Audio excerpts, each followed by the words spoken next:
Good morning student. Hindi 10th standard chapter है 11।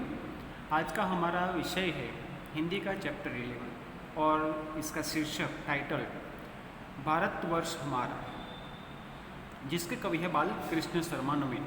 नवीन उसका pet name है, उपनाम है।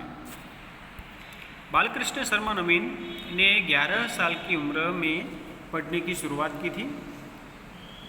उनका समय 1897 से 1960 का समय। 11 वर्ष की आयु में शिक्षा का आरंभ किया।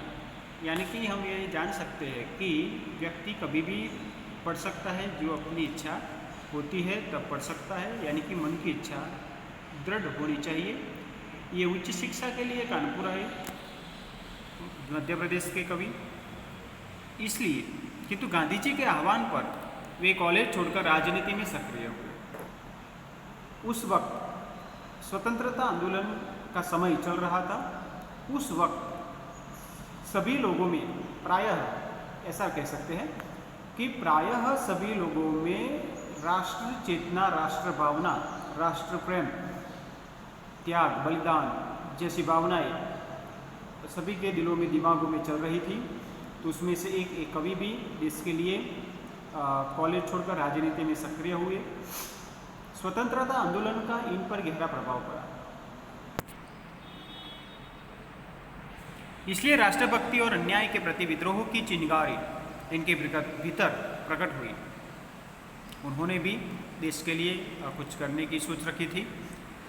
अपने लंबे राजनीतिक जीवन के दौरान इन्हें कई बार जेल जाना पड़ा। ये लोकसभा और राज्यसभा के सदस्य भी रह चुके हैं। यानी कि एक साहित्यकार के अलावा राजनीतिज्ञ, सामाजिक सेवक के तौर पर भी उन्होंने अपना जीवन योगदान दिया है, कर्म योगदान दिया है। कुछ समय तक उन्होंने प्रभाव और प्रताप पत्रों का संपादन भी किया। मैगजीन की बात की गई है यहाँ पे। भारत सरकार द्वारा इन्हें पद्म भूषण से सम्मानित किया गया। टाइटल को पहले हम समझते हैं। अब ये कवि परिचय हुआ कि कवि कहते हैं कि भारतवर्ष हमारा है, यानी कि किसी और का नहीं है। जो भी भारतवासी है, भारतीय है, उनका है।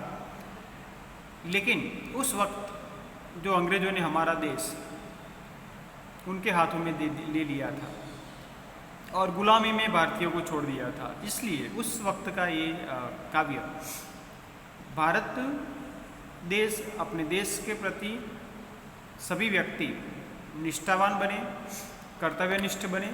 इसलिए कवि ने देश के सभी प्रजा के लिए ये काव्य लिखा है। कुमकुम, रश्मि रेखा, उर्मिला तथा हम विष पाई जन्म के आदि इनकी प्रसिद्ध रचनाएं हैं। भारतवर्ष हमारा है काव्य राष्ट्र प्रेम से भरपूर है। हमें ये सबसे पहला याद रखना है कि कोई भी प्रश्न का उत्तर लिखते हैं तो उसमें ये राष्ट्र प्रेम शब्द आना चाहिए। भारतवर्ष बड़े 4-5 वाक्यों में जो आंसर लिखते हैं उसमें तो ये अवश्य आना चाहिए कि भारतवर्ष काव्य का मुख्य विषय कौन सा है, तो राष्ट्र प्रेम है। स्वतंत्रता की लहर से भारत के नवनिर्माण के लिए कवि ने आह्वान किया है। कवि ने यहाँ जनमन के उत्साह को व्यक्त किया है। जनमन में उत्साह तो होता है, लेकिन उसे व्यक्त करने की जरूरत होती है। यानी कि हमारे अंदर आंतरिक शक्ति छिपी हुई है, लेकिन उन्हें बाहर लाने की जरूरत सबसे ज़्यादा उस व्यक्ति को ही है। बाद में ही हमें पता चलता है कि हम हमारे लिए, देश के लिए, कुटुंब के लिए, समाज के लिए क्या क्या कर सकते हैं। तो ये बात कवि ने यहाँ पे उस आंदोलन के दौरान, स्वतंत्रता आंदोलन के चलते हुए ये बात बताई है, समझाई है। कवि कहना चाहता है कि कोटि कोटि कंठों से निकली आज यह स्वरधारा है, भारतवर्ष हमारा है, यह हिंदुस्तान हमारा है। जिस दिन सबसे पहले जागे नव सृजन के स्वप्न गने, जिस दिन देश काल के दो दो विस्तृत विमल वितान तने, जिस दिन नभ के तारे छिटके, जिस दिन सूरज चांद बने, तब से है यह देश हमारा, यह अभिमान हमारा है, भारतवर्ष हमारा है, यह हिंदुस्तान हमारा है। जबकि घटाओं ने सीखा था सबसे पहले गहराना, पहले पहल हवाओं ने जब सीखा था कुछ हराना, जबकि जल्दी सब सीख रहे थे सबसे पहले लहराना, उसी अनादि आदि क्षण से यह जन्म स्थान हमारा है, भारतवर्ष हमारा है, यह हिंदुस्तान हमारा है। गरज उठे 42 कोटि जन, गरज उठे 42 कोटि जन, सुन सुनी ये वचन उछाह भरे, कांप उठे प्रतिपक्षी जनगण, उनके अंतस्थल सिहरे, आज नए युग के नयनों से ज्वलित अग्नि के पुंज भरे, कौन सामने आएगा, यह देश महान हमारा है, भारतवर्ष हमारा है, यह हिंदुस्तान हमारा है। कवि ने गीत के माध्यम से एक काव्य को लिखा है, उसे गा भी सकते हैं, पठन भी किया जा सकता है। तो आइए हम काव्य को डिटेल में पूरे भावार्थ के साथ समझते हैं कि कवि का कहने का तात्पर्य यहाँ पे कौन सा है। कवि कहते हैं कि कोटि कोटि कंठों से निकली आज यही स्वरधारा, कोटि कोटि कंठ यानी करोड़ों लोगों के कंठों से यहाँ पे आवाज़ यहाँ से निकलती है। तो करोड़, कोटि यानी करोड़, करोड़ों लोगों के कंठों से एक ही आवाज़ निकलती है, वो कौन सी है? स्वर धारा, स्वर रूपी धारा, आवाज़ की धारा, प्रवाह। सभी लोग ये कहते हैं, भारत देश के करोड़ों लोग, भारतवर्ष हमारा है, यह हिंदुस्तान हमारा है। एक ही बात हमें याद रखनी है कि भारतवर्ष हमारा है, हिंदुस्तान हमारा है। जिस दिन सबसे पहले जागे नव सृजन के स्वप्न गणे, यानी कि जिस दिन से सबसे पहले जागृति का निर्माण हुआ, मनुष्य जाति का निर्माण हुआ, सृष्टि का सर्जन हुआ, नव सृजन के स्वप्न गणे, नए सृजन, क्रिएशन, नया कुछ करने की बात, उसके स्वप्न जो गणे, गणे यानी गाढ़, अच्छा करने की बात है। यहाँ पे स्वप्न में भी हम, हमारे जीवन में भी कुछ नए नए स्वप्न हम देखते हैं, उसे पूरा करने का प्रयत्न भी करते हैं और कुछ छोड़ देते हैं।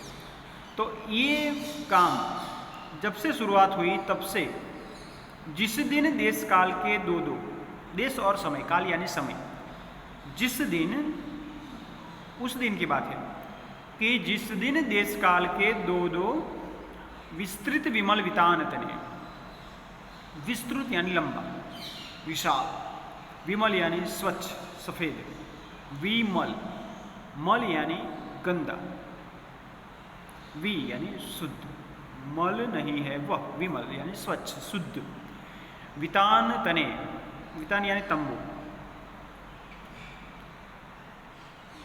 तो वहाँ से, जहाँ से रहने की शुरुआत की है मनुष्य ने, तभी से जिस दिन नभ के तारे छिटके, नभ में तारों की शुरुआत हुई, उसका सृजन हुआ, उत्पत्ति हुई, तब से जिस दिन सूरज चांद बने, यानी कि सूरज की उत्पत्ति और चांद की उत्पत्ति हुई है, तब से ये देश हमारा है, यानी कि सबसे प्राचीन देश भारतवर्ष है। ये यहाँ पे कवि ने कहा है कि भारत देश कितना पुराना है और प्राचीन है, और उसके साथ उसकी संस्कृति कितनी जुड़ी हुई है, ये बताया गया है। तब से है यह देश हमारा, तब से, कब से? तो हमें इसका आंसर देना है कि सबसे पहले जागे नवसृजन के स्वप्न, देशकाल के विमल वितान बतने, यानी कि रहने की शुरुआत हुई, नभ में तारे बने, सूरज चांद बने, तब से भारतवर्ष हमारा है, यह अभिमान हमारा है, यानी हम उस पर गर्व कर सकते हैं। भारतवर्ष हमारा है, यह हिंदुस्तान हमारा है। ये जो काव्य पंक्ति जो बार बार आती है, उसे ध्रुव पंक्ति कहा जाता है, मुख्य, काव्य की मुख्य पंक्ति, उसे क्या कहेंगे? ध्रुव पंक्ति। जबकि घटाओं ने सीखा था सबसे पहले गहराना, घटा बादल, बारिश आती है तब, तो जब से पहली बार बारिश हुई तब की बात है, कई वर्षों, करोड़ों वर्षों के पहले की बात है। और सबसे पहले गहराना, आवाज़ निकालने की, गर्जना होती है उसके बाद। पहले पहल हवाओं ने जब सीखा था कुछ हैरान, एक जगह से हवा ने दूसरी जगह जाने की शुरुआत, यानी कि हवा की उत्पत्ति हुई, पवन की उत्पत्ति हुई, तब से भारतवर्ष हमारा है।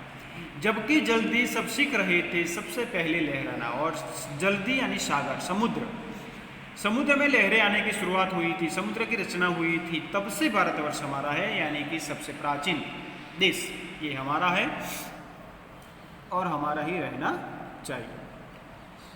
उसी अनादि आदि क्षण से यह जन्म स्थान हमारा है। उसी आदि अनादि, आदि यानी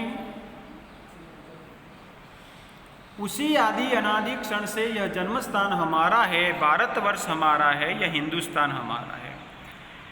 उसी आदि अनादि क्षण से, आदि अनादि, अनादि, आदि यानी शुरुआत, अनादि यानी अनंत, जिसकी शुरुआत से पहले, यानी कि सबसे पहले से यह जन्मस्थान हमारा है। जन्मस्थान तो हमारा ही है, हमारा, हमने ये इस देश में जन्म लिया है इसलिए हमारा ही जन्मस्थान हुआ। तो शुरुआत से ये हमारा जन्मस्थान है, भारतवर्ष हमारा है, यह हिंदुस्तान हमारा है।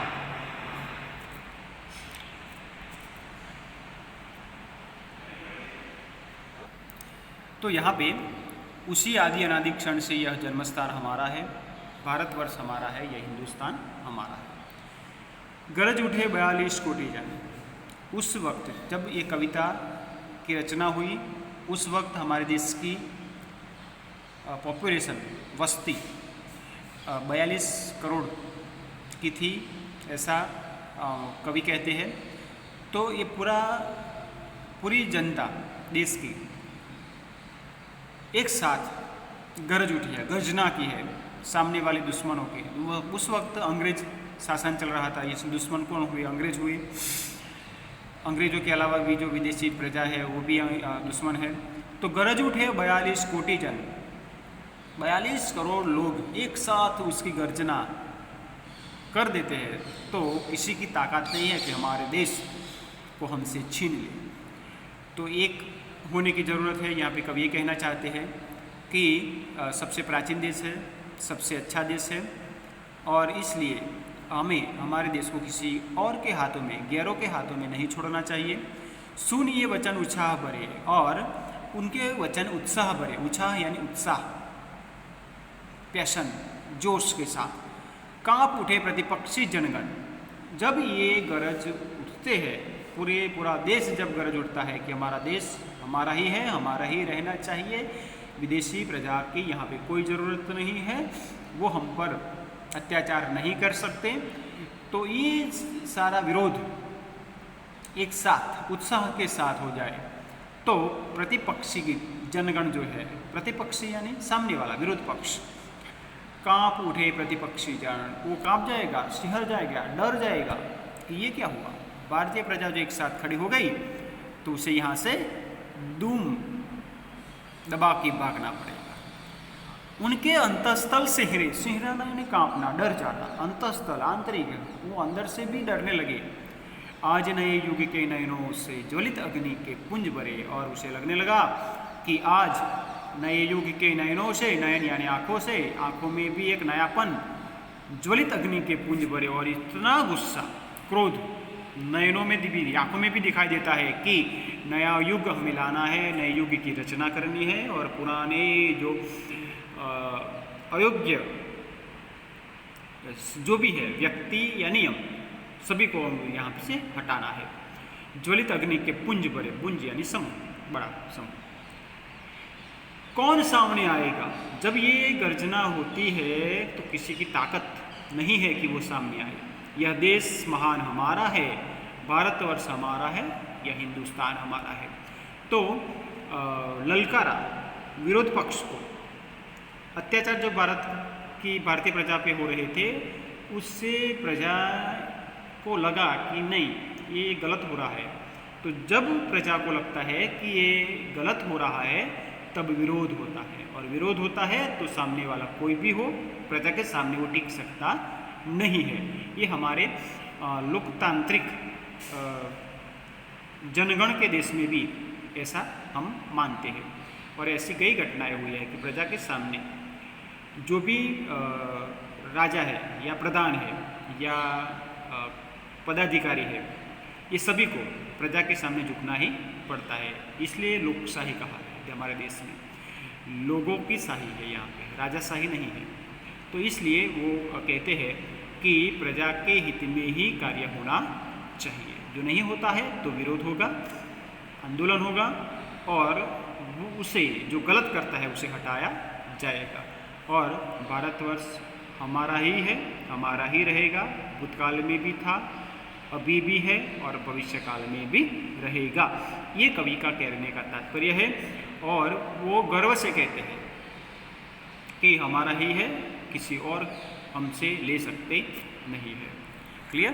तो यहाँ पे पूरा राष्ट्र प्रेम, हमारे अंदर भी हमारे रोंगटे खड़े हो जाते हैं कि हम में भी एक पैशन, जोश, जुस्सा आ जाता है। ऐसा एक अच्छा काव्य जिससे विद्यार्थी समझ सके कि देश क्या है, देश की अहमियत समझनी चाहिए और उसी आधार पर हमें भी हमारे देश के लिए कुछ करने की सोच रखनी चाहिए। ये है राष्ट्र प्रेम। तो राष्ट्र प्रेम के विषय में जो भी काव्य है या जो भी रचनाएं हैं, वो सभी रचनाओं में ये काव्य भी एक महत्वपूर्ण स्थान रखता है और कवि का ये कहने का तात्पर्य यहाँ पे सिद्ध होता है। स्वाध्याय, शब्दार्थ, क्वेश्चन आंसर, ये सब आपको आपकी नोटबुक या वर्कबुक में लिख देना है और उसकी एग्ज़ाम के लिए तैयारी कर देनी है। Thank you.